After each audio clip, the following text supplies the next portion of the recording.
What's up, fellas?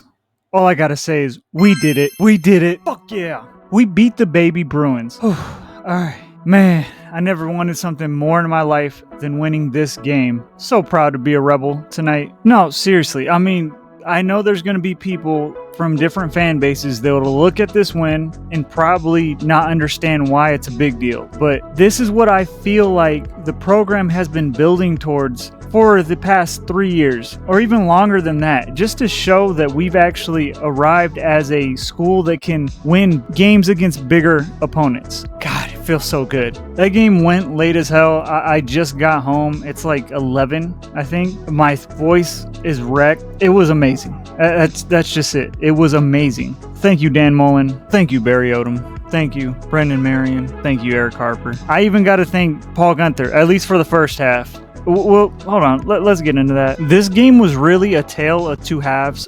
UNLV dominated the first half. I actually thought we were going to probably put up 30 before the end of the half, but UCLA drove down the field and got that field goal to make it 23-3. But first half, Paul Gunther masterclass. Everything was working. Our defensive line was getting in Nico's face all day. We were forcing him to make bad decisions with the ball. On run plays, we were getting in the backfield, causing havoc. Looked great. It looked like we finally fixed the things that we know were wrong with our defense. I gotta say, Paul Gunther impressed me in the first half. The second half, we almost had a complete meltdown. I was legitimately getting flashbacks of the Syracuse game last year, where we had that game won, but penalties, blown coverages, missed tackles, and momentum swings just went UCLA's way. It was very frightening, but good thing is that UCLA got in its own way. God, that feels so good, man. It feels so good to be on this side of that. We got to talk about the star of the game.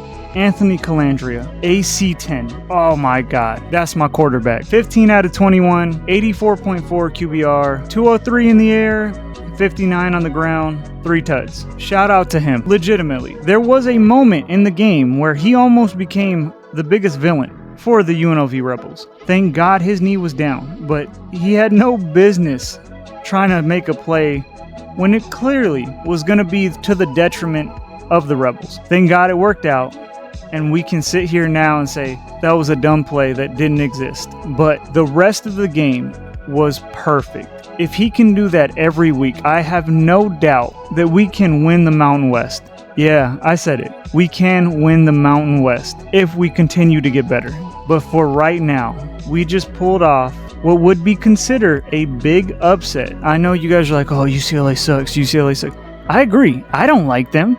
I never have. I never will. But the fact that we just got our first Big Ten win in 22 years is showing you that this means something. It meant something extra to me because if you guys don't know, I am also a USC fan. And being around so much powder blue today, which I will say, it's a little discouraging that they did show up. I've never felt better about a win. I'm exhausted. I was cheering every third down we got him to. Oh yeah, speaking of third downs, we rattled Nico and the Bruins so much that they had to spend a timeout because of how loud it was inside Allegiant. That felt good. Every time we got in the red zone, every big play, we kept getting up, making noise. It was incredible.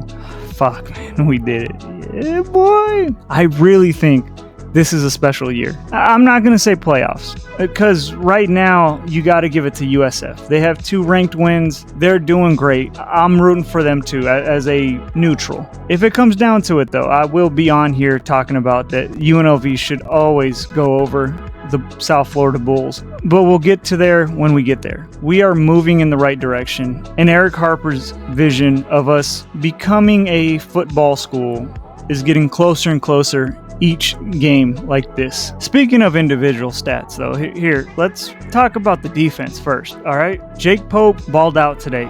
11 total tackles, only 1 solo, but he was always around the ball. Powdrell also was balling today, 6 solo. He got in there a lot, especially on those little bubble routes that UCLA loved throwing. Marcel McDuffie balled out. I'm so glad Marcel McDuffie stayed. He could have left with Barry, but the fact that he decided to stay with this team and help us get this win, I'm exhausted, but goddamn, am I happy. course, we can't talk about the defense without talking about Amaris Brown. After a week of kind of being a scapegoat just in case things went wrong, at least according to the media with the quote that he did give to the press about Nico not being special, all this other things. The fact that he's the one that comes down with the pick, beautiful. Could not think of a better way to end the game. It really made him look like he stood on business, and just the fact that, man, bro, Nico, why would you throw that? He threw it right at Marcel McDuffie. I'm pretty sure it was McDuffie. Who was he throwing to? Let's go to the offense side of the ball. Jet had a pretty good game. I think that the fact that that first game was so great is overshadowing how good of a season it's been so far. Only 13 carries, which I think that's just part of Mullen's offense at this point. 61 yards, almost 5 yards per carry average. That's pretty good. Kayvon Lee, that big run for a touchdown really lit up Allegiant. Receiving Varquise Gums, that seam route touchdown, beautiful. Troy Amiri's back shoulder corner end zone touchdown catch, one of the best ones I've seen all year. It is early. It's only week 2. Nick Elkskin, he had some pretty big catches, including that touchdown. Our whole receiving core did pretty well today. Jaden Bradley kind of had a down game, only 1 catch for 6 yards, but he did have an opportunity to bring down a big 32-yard catch. It wasn't meant to be. It was kind of overthrown, actually underthrown. There was 2 defenders in the area. I'm sure he'll bounce back. I have no doubt that he will. Bottom line, this was a fun game to watch. It was a great game to be at. The only caveat to this whole thing would have probably been the refereeing, and we did benefit from it. I can't lie. But overall, it was atrocious. There's too many flags, really for no reason at times. The only one I could kind of understand was the Justin Flo personal foul. Not necessarily the targeting, but it is what it is. Hopefully we can get him back during the second half of that Miami of Ohio game. Either way, let's move on. If we look at some other games right now, USC actually apparently did not look very good on defense against Georgia Southern, which is surprising. Offensively, SC destroyed the Eagles. We expect that out of a Lincoln Riley team. There is some worry about the defense. And maybe it was just a bad game. I don't know. I really wasn't watching that game. I was so locked in to the UNLV game. I can't give you a fair analysis. So I'll have to watch some tape maybe tomorrow morning. Arizona State, Mississippi State. God, I just had a feeling some shit like this was going to happen. And I'm not a Mississippi State hater. I actually kind of like them out of the SEC, but I like Arizona State a little more. I just like the fact that it's a party school, and they had my glorious king Cam Scattaboo last year. They don't anymore, clearly. Though Relique played pretty well.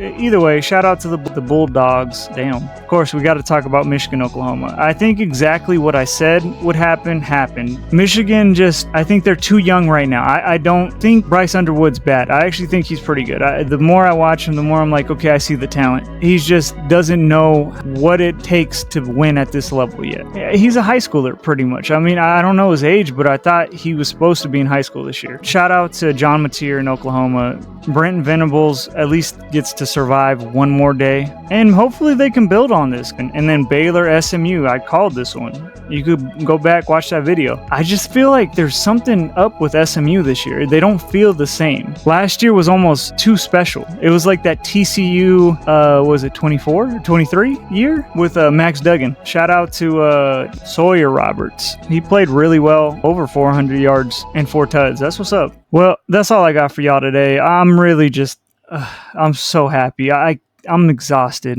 I just really wanted to win this game. Now, got to move on to Miami of Ohio. That is a trap game. And Purdue, respectfully. I'd appreciate it if you liked the video. If you want to talk about the game, leave a comment. And if you like stuff like this, think about subscribing. Okay, bye.